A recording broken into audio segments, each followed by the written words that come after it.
with the government literally changing the way they record excess deaths to make there be less excess deaths, is this a time to analyse what's happened in the last 3 years with more scrutiny than ever? Of course it is. Hello there, you Awakening Wonders. Thanks for joining me on this voyage to truth and freedom. Remember, you can support our content by clicking the link in the description. You get an extra video every single week. You get to join us for live conversations. The conversation that I had with Pierre Kory about the war to control the efficacy of ivermectin, the war to control information around excess deaths, is extraordinary and astonishing. What I want you to recognise about Pierre Kory is that he is the kind of honest-to-God, decent physician, academic and scientist that we require at the heart of public policy, not a maligned and shamed figure who was subject to attacks, slurs and smears on his reputation that I can personally identify with, all because he was speaking the truth at a time where speaking the truth was uniquely criminalized. This is a fantastic conversation. You're going to love it. You're going to learn from it. Maybe you'll even consider acquiring his book. There's a link to that in the description as well. And you're going to want to watch the full conversation over in the sweet stream of freedom. Let's have a look at it.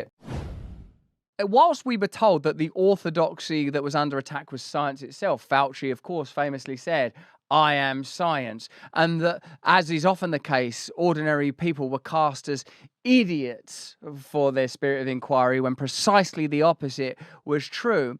It isn't science that's been questioned.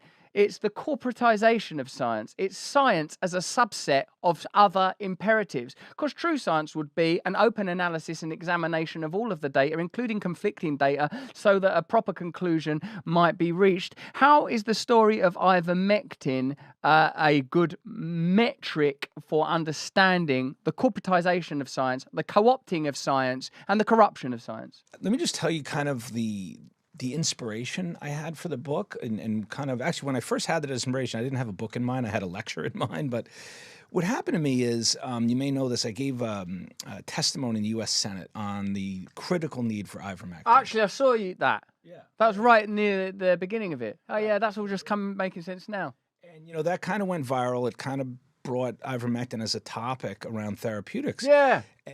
Very soon after that, my life and those of my colleagues in my organization started to go sideways. No way. What do you mean? What happened?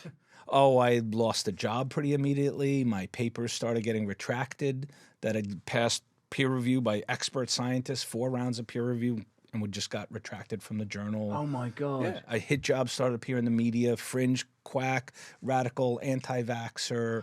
Oh, no. And so I wasn't sure what was going on. But here's my story, is that in March of 21, about 4 months later, I got an email from a researcher, actually an expert on vitamin D. His name's Professor William B. Grant. Didn't know who he was, saw the email. It was 2 lines. It said, "Dear Dr. Kory, what they're doing to ivermectin, they've been doing to vitamin D for decades." And it included a link to an article called The Disinformation Playbook. I think if you haven't seen the article, it's a very quick read. I think your listeners and viewers would love to read that, because I read it. And it Where would we find this Disinformation Playbook? Oddly, if you put that in Google, it gets you right to the article. It's written by... Not for long. Yeah, exactly. It's written by an organization called the Union of Concerned Scientists. And it's published in 2017, but it outlines these 5 tactics that industries deploy when science emerges that's inconvenient to their interests. Wow. And they're named after American football plays. So it's the fake, the fix, the blitz, the screen, the diversion. Cool. And then they give you these examples. And I started to read it, and it's like I got the teacher's edition to the modern world, because suddenly everything made sense. And I realized when I read that article. Did you give yourself chills? Little bit, like more chills and light bulbs, like yeah. End of Usual Suspects. Oh my God! Shit! Oh no, it's Kevin Spacey. You know, it's something on that, because it literally was a formative moment for me and in COVID, and because I saw the descriptions of the tactics, and I said, they've done that 3 times. They did that yesterday. They're doing that now. And for instance, one of them is called the Blitz. It's where they go after researchers who are producing the inconvenient science. And for instance, one of the examples in that article about the Blitz, it's actually about the movie with Will Smith where he plays the pathologist who first described the disease that happened to retired American football players. It's called chronic traumatic encephalopathy. That pathologist wrote a paper, published a paper. His life went sideways because he threatened the industry of the NFL. By the way, the NFL industry is $9 billion. Pharmaceutical industry, $1 trillion. Oh, wow. So basically, myself and my colleagues, Professor Paul Marek, who founded the organization that we run together, we all lost our jobs, our careers, and this is what happens. We get blitzed. What's pretty fascinating is that one gets the sense that scientists are approaching these subjects apolitically.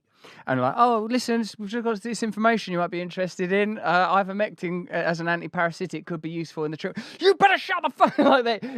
Then you realise that you've been living in a kind of illusion.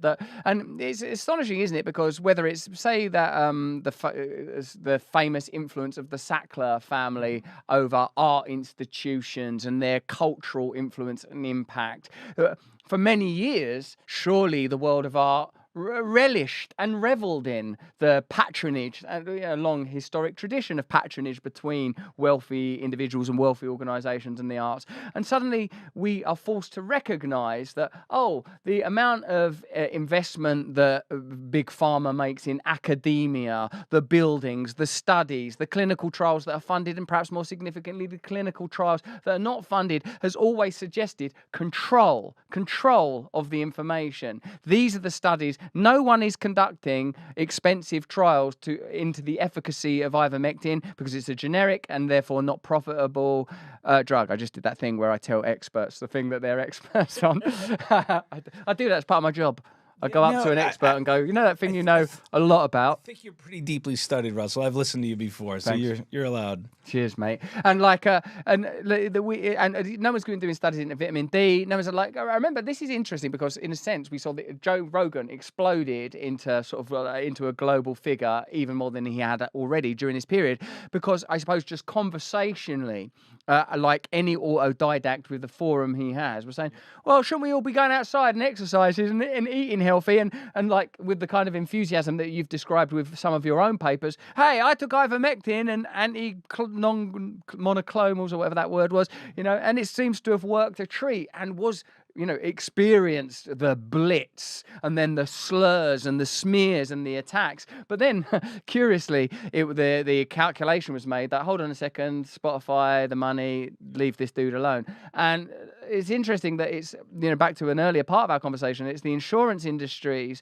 who revelations that can't be ignored. They've got to the point where, listen, we can't keep insuring people at the same rate because they're dying at an unprecedented rate. So the information, so now what has to happen is somehow that has to be either nullified or ameliorated. The truth's out there. Excess deaths is not a conspiracy theory. It's real. 158,000. That's more like if that had been a single event, if that had been caused by a group of people with accents and turbans, this would be a big story. But when it's caused by Big Pharma, let's just pretend this isn't happening. Yeah, it's, what you kind of articulated a few moments ago about that kind of deep corrupt control of the pharmaceutical industry. I have to tell you, before COVID, I don't know what your knowledge was before COVID. I was not aware of the scope and the scale of the corruption. Before COVID, I venerated the high-impact medical journals like New England Journal of Medicine and Journal of American Medical Association, The Lancet, BMJ. I mean, if it was published in those journals, that's the best science and the best scientists. That is scientific truth. To get into those high-impact journals, I freely admit that when this started, you're going to be shocked at this, Russell, but I thought Fauci was like a sympathetic guy in a tough spot with a lot of critics. I kind of almost felt bad for him. I was like, oh, he's doing the best he can. This is what I thought. I've said this before, I've thought New York Times was the paper of record, the arbiter of truth. You really want to know what's going on, you read the New York Times. And the evidence that I have amassed over these last 3 years is none of those things are true. Those journals are so completely run by the pharmaceutical industry, as are the agencies and its leaders.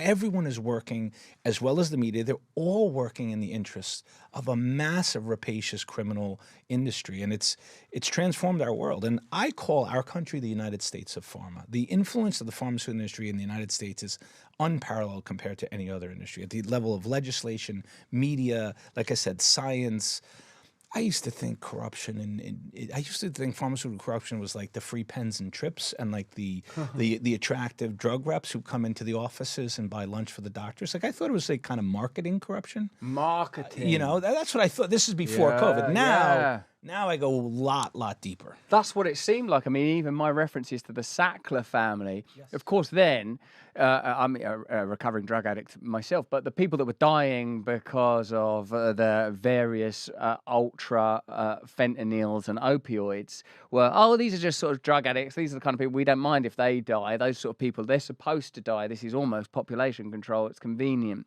And like you say, the kind of somewhat innocuous presence of an attractive rep or a free bit of merch and a tidy pen has actually been exposed now as a veneer that concealed or at least distracted us from extraordinary control over the media, extraordinary control over the state, extraordinary control over our health and lives, unignorable corruption that amounts to an inversion of the stated purpose of such an industry, the wellness and well-being and health of Americans, or the citizens indeed of the world. I can't envisage a more pronounced corruption than making people sick in order to make money, rather than getting people healthy in alignment with, I don't know, the Hippocratic Oath. Yeah, that's the other realization. Some of my awakening evolution is I now have to accept that there are literal sociopaths at the tops of many different industries and corporations who show very little empathy for the common man. You can show this immense data and see the death and destruction wrought by these policies and products. They do not care. You can follow Pierre Kory at Pierre Kory. There's a link to that. And you can see the entire conversation over the road. What a brilliant conversation it was. What I feel inspired by is the fact that there are medics, physicians and scientists, of course there are, that are reliable, trustworthy, that have integrity and that are willing to take bold risks. Thank you so much for watching us today. Remember, you can see us 5 days a week. In the meantime, if you can, stay free. Hey, thanks for watching. If you want to see more uncensored content where free speech can flourish, join our live stream. Click the link right here to watch the next video if you want to, or become a member of a growing movement. Download the Rumble app and you'll be informed every time we make a new piece of content. Stay free.